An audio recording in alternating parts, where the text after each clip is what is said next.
அதாவது உடல் கூராய்வுங்கிறது மாலை, அதாவது ஆஃப்டர் சன்செட்டு பிஃபோர் சன்ரைஸ் செய்ய மாட்டாங்க, மாலை 6 மணிக்கு பிறகு செய்ய மாட்டாங்க. ஆனால் இந்த வழக்கை பொறுத்தவரையில் ஒரே இரவில் கிட்டத்தட்ட ஒரு 39 பேருக்கு அவங்க உடல் கூராய்வு செஞ்சுருக்காங்க.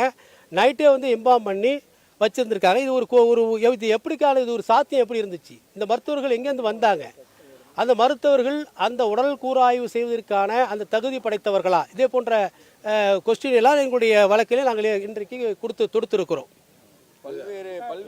பல்வேறு சரௌண்டிங்லேருந்து பார்த்தீங்கன்னா ஆம்புலன்ஸில் அதிகமான அளவில் குறிப்பிட்ட நேரத்தில் வந்ததாக. ஆமாம் நீங்கள் பார்த்துருப்பீங்க. அந்த எதுக்காக எங்கேருந்து வருது அந்த ஆம்புலன்ஸு, எதுக்காக வந்து அந்த இடத்துல திரும்புது, இதே போன்ற நிறைய சந்தேகங்கள் இருக்குது. இதையும் எங்களுடைய மனுவிலே குறிப்பிட்டுள்ளோம். இல்லை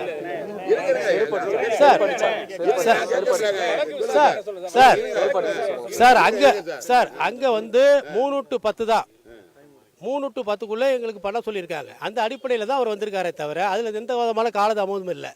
அதாவது சாலை வழியாக வருகிற பொழுது மெதுவாகத்தான், ஏன்னா மக்கள் வந்து இருந்து 2 பக்கங்கள் நின்று பார்க்குறாங்க. அப்போ வேகமாக வாகனத்தை ஓட்டி வர முடியாது. அப்போ ஏதாவது விபத்துகள் ஏற்படலாம். அதில் தடுப்பதற்காகத்தான் அவர் மிகவும் கவனமாக வந்திருக்கிறார்.